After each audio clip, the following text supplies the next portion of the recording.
आज के इस पूरे कार्यक्रम में हमारे बीच यशस्वी प्रधानमंत्री माननीय नरेंद्र मोदी साहब, आपका मैं अभिनंदन करता हूं, स्वागत करता हूं।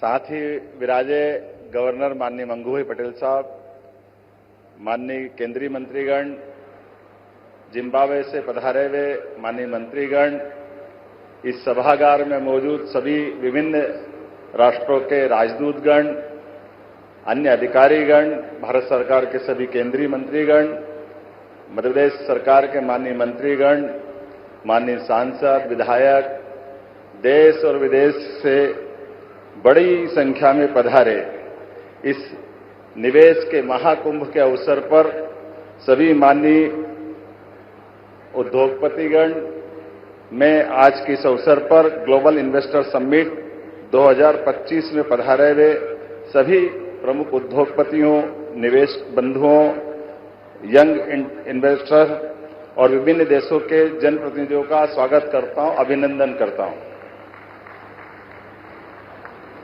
हमारा सौभाग्य विश्व में सर्वाधिक लोकप्रिय और हम सबको गौरवान्वित करने वाले यशस्वी प्रधानमंत्री माननीय श्रीमान नरेंद्र मोदी जी की उपस्थिति में मध्य प्रदेश आज इस ऐतिहासिक आयोजन का साक्षी बनने जा रहा है। यह हम सबका सौभाग्य है। इसका महत्व और इस नाते से भी बढ़ जाता है, ये यशस्वी प्रधानमंत्री की उपस्थिति आज भोपाल में एक नया रिकॉर्ड भी बना रही है। आमतौर पर भोपाल शब्द को जैसे ग्लोबल या गूगल पे हम सर्च करें तो तुरंत भोपाल करते ही भोपाल गैस त्रासदी के माध्यम से एक अपनी अतीत की एक काली छाया को लेके हमेशा से अपने आप में यह कष्ट महसूस करता था। लेकिन आज माननीय यशस्वी प्रधानमंत्री की मौजूदगी के बाद अब भोपाल हमारी ग्लोबल रूप से एक अलग पहचान बनाने जा रहा है। मेरी अपनी ओर से बहुत बहुत बधाई, बहुत शुभकामना। यह आशीर्वाद आपको हमेशा हमारे लिए, भोपाल के लिए अब हमेशा अविस्मरणीय रहेगा।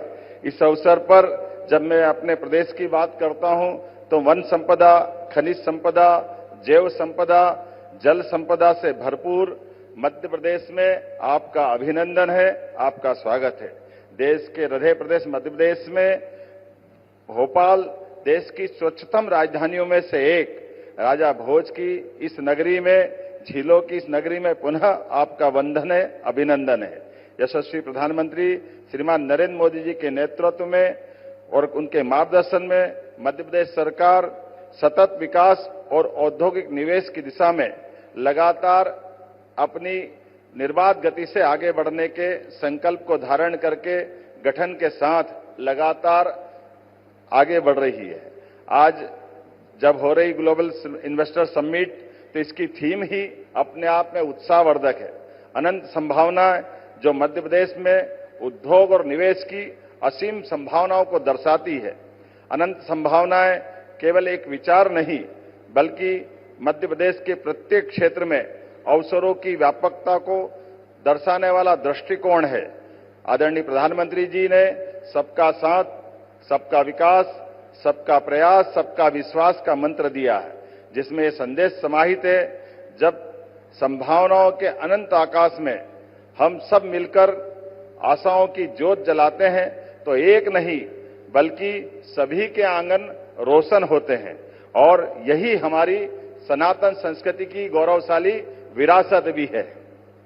माननीय प्रधानमंत्री जी के नेतृत्व में भारत को 2047 तक विकसित भारत बनाने का संकल्प भारतवासियों ने लिया है। हमारा लक्ष्य देश को $35 ट्रिलियन की अर्थव्यवस्था बनाना है। ऐसे में विकसित भारत के इस लक्ष्य को प्राप्त करने के लिए विकसित मध्य प्रदेश समस्त प्रदेशवासियों के साथ अपना महत्वपूर्ण योगदान करने के लिए प्रतिबद्ध है। इसी अनुक्रम में हमने आगामी 5 वर्ष में राज्य की अर्थव्यवस्था को दोगुना करने का लक्ष्य निश्चित किया है, जिसको आपके आशीर्वाद से लगातार हम गतिशील हैं।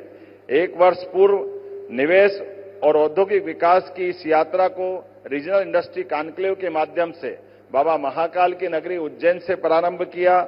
यह पहली बार रीजनल इंडस्ट्री कॉन्क्लेव की शुरुआत हुई, जिसके अगले क्रम में जबलपुर, ग्वालियर, सागर, रीवा, शहडोल, नर्मदापुरम जैसे संभाग केंद्र तो थे, लेकिन रीजनल इंडस्ट्री कॉन्क्लेव पहली बार जब हुई तो वास्तव में ये एक अलग प्रकार का हमारे लिए उत्साह और उमंग का वातावरण बना। इसी क्रम में हमने इस रीजनल इंडस्ट्री कॉन्क्लेव को और सफल बनाने के लिए देश के अन्य राज्यों में, खासकर मुंबई, कोयंबटूर, बेंगलोर, कोलकाता, पुणे, दिल्ली में इन्वेस्ट इन एमपी के अलग अलग प्रकार के रोड शो का आयोजन किए। न केवल देश में बल्कि देश के बाहर भी अंतर्राष्ट्रीय स्तर पर यूके, जर्मनी और जापान में भी मध्य प्रदेश की विकास गाथा को प्रस्तुत करते हुए आपके नेतृत्व में भारत के बढ़ते कदम से विश्व के लोगों को अवगत कराने का प्रयास किया, जिसका हमको प्रतिसाद बहुत अच्छे प्रकार से मिला है। इस यात्रा में मध्य प्रदेश सरकार देश विदेश के उद्योगपतियों से लगातार सतत संवाद करते हुए उनकी आवश्यकताओं एवं भविष्य की चुनौतियों को हमने समझने का प्रयास किया और निवेश को प्रोत्साहित करने के लिए एक रोडमैप तैयार किया। इसी परिप्रेक्ष्य में हम अपनी निवेश नीतियों और निवेश फ्रेंडली इकोसिस्टम पर लगातार कार्य कर रहे हैं, जिसके आधार पर निवेश प्रोत्साहन के लिए 18 नई नीतियां लेकर हम आए हैं, जिसका लोकार्पण आज माननीय प्रधानमंत्री जी के माध्यम से मध्य प्रदेश में पहली बार होने जा रहा है। इन नीतियों से हमारा प्रयास उद्योग जगत की आवश्यकताओं को प्रदेश के विकास के मार्ग से जोड़कर बढ़ना है। हमने कई नए क्षेत्रों को भी ध्यान में रखते हुए सरल, निवेश अनुकूल और प्रासंगिक नीतियों का निर्माण किया है। नीतियों का प्रभावी क्रियान्वयन, सरलीकृत व्यापार एवं बाधारहित व्यवसाय हमारी उच्च प्राथमिकता है। इसके लिए मध्य प्रदेश सरकार द्वारा जन विश्वास अधिनियम पारित किया गया है, जिसके उद्देश्य जटिल एवं अप्रासंगिक प्रावधानों को कम करना, सिंगल विंडो सिस्टम को बेहतर बनाना, शासन में पारदर्शिता लाना। मध्य प्रदेश निवेश के प्रयासों हेतु लगातार प्रयास कर रहा है। इसीलिए हमने वर्ष 2025 को उद्योग एवं रोजगार वर्ष मनाने का निर्णय लिया है।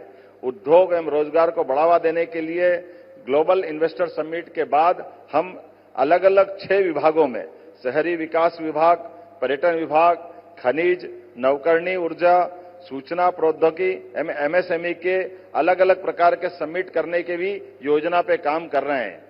किसी भी प्रदेश के औद्योगिक विकास के लिए 4 मूलभूत आवश्यकता होती है: भूमि, जल, बिजली और कुशल कार्यबल।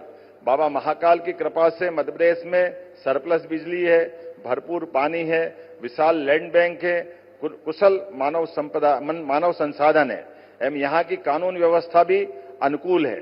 इसके अतिरिक्त सर्वाधिक सरकार की प्रतिबद्धता, जो आपके आशीर्वाद से केंद्र सरकार और राज्य सरकार, डबल इंजन की सरकार अपने सभी निवेशकों के लिए एक सरल, प्रभावी एवं त्वरित गति से चलने वाले वातावरण को उपलब्ध करा रही है।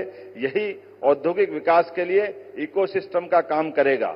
सकल घरेलू उत्पाद जीएसडीपी में मध्य प्रदेश बड़े राज्यों की श्रेणी में सर्वाधिक तेज गति से बढ़ने वाले राज्य में अपने प्रमुख स्थान पर है। मध्य प्रदेश में भाजपा की सरकार ने अधोसंरचना के विकास के अभूतपूर्व उपलब्धियां हासिल की है। मेगा फुटवेयर क्लस्टर मुरैना, नवकरणीय ऊर्जा उपकरण निर्माण मोहासा बाबई, पीएम मित्र पार्क धार सहित कई बड़े प्रोजेक्टों पर लगातार हम आपके नेतृत्व में आगे बढ़ रहे हैं। विक्रम उद्योगपुरी उज्जैन में मेडिकल डिवाइस पार्क भारत सरकार के माध्यम से 900 एकड़ का पूरा हमारा डिवाइस पार्क, आज की स्थिति में हमको दोबारा इतनी लैंड एक्वायर करना पड़ रही है। यह आपकी दूरगामी नीतियों का परिणाम है कि मेडिकल डिवाइस पार्क में इतनी सफलता मिल रही है। इसी के साथ साथ 6 नए औद्योगिक विकास क्षेत्रों का भी हम नए प्रकार से संकल्प लेके आगे बढ़ रहे हैं। 13 नए औद्योगिक पार्क न केवल पूर्ण हो रहे हैं, बल्कि 20 और औद्योगिक पार्कों की आधारशिला रखी जाएगी। मैं आने वाले समय में हमारे semiconductor park, Naveen IT park इत्यादि के माध्यम से हमारे यहाँ पर न केवल आकर्षक रोजगार बल्कि निवेश की भी बड़ी संभावनाओं के आधार पर आपके आशीर्वाद के साथ सरकार के कदम से कदम मिला के भारत सरकार के साथ चलने के लिए मध्य प्रदेश सरकार तत्पर है। प्रदेश में पर्यटन की भी अपार संभावना है। यहाँ बाबा महाकालेश्वर, ओंकारेश्वर, न केवल ज्योतिर्लिंग धार्मिक पर्यटन को बढ़ावा दे रहे हैं, बल्कि इससे जुड़े हुए ओरछा, दतिया, भोजपुर, भीमबेटका सहित ही हमारा वन्य जीव का भी इकोसिस्टम लगातार लोगों को पर्यटन में आकर्षित कर रहा है। पर्यटन की जब हम बात कर रहे हैं तो न केवल फॉरेस्ट बल्कि मेडिकल टूरिज्म में भी हमारी हेल्थ पॉलिसी के माध्यम से हम एक नई छलांग लगाने के लिए तैयार है, जिसके लिए हम अपनी सरकार के माध्यम से ये ध्येय वाक्य अतिथि देवो भव की इस भाव को चरितार्थ करेंगे। मुझे इस बात की प्रसन्नता है जब आप यहाँ विराजमान हैं तो न केवल हमारा विश्वास आत्मविश्वास को मजबूत कर रहा है, बल्कि आने वाले समय में जैसा कि हम सबका संकल्प है, बड़े से बड़ा और छोटे से छोटा निवेशक भी हमारे लिए अतिथि है। सभी के लिए मध्य प्रदेश में अनंत संभावना है। इस अनंत संभावनाओं को विकास में फलीभूत करने के लिए मध्य प्रदेश सरकार अपनी प्रतिबद्धता आपके नेतृत्व में दोहराने के लिए तत्पर है।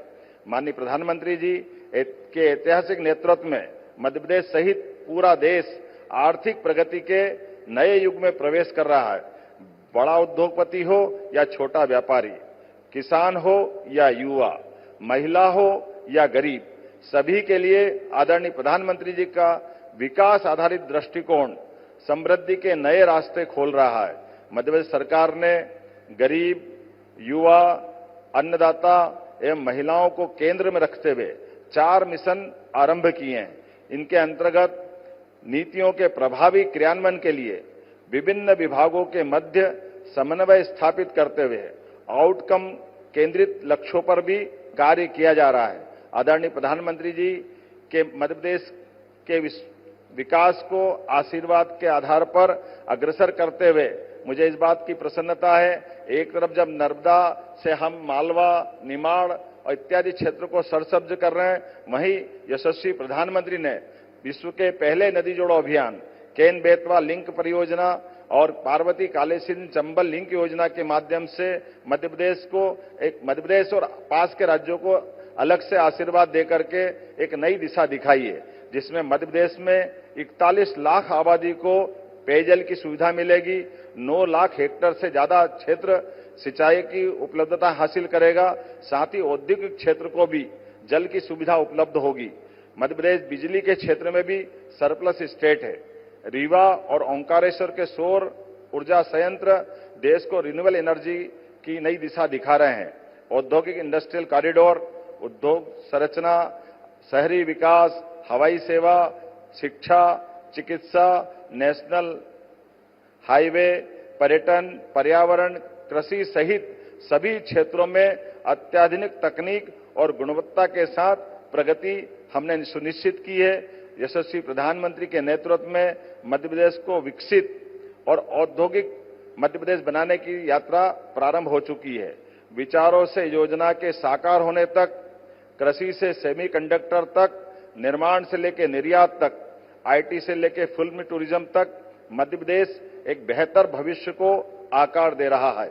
मध्य प्रदेश ने अपनी भौगोलिक स्थिति, संसाधनों और अधोसंरचना के माध्यम से निवेश अनुकूल वातावरण निर्मित किया है, जो देश की प्रगति में भूमिका निभाने के लिए अपनी अग्रणी भूमिका निभाने के लिए तत्पर है।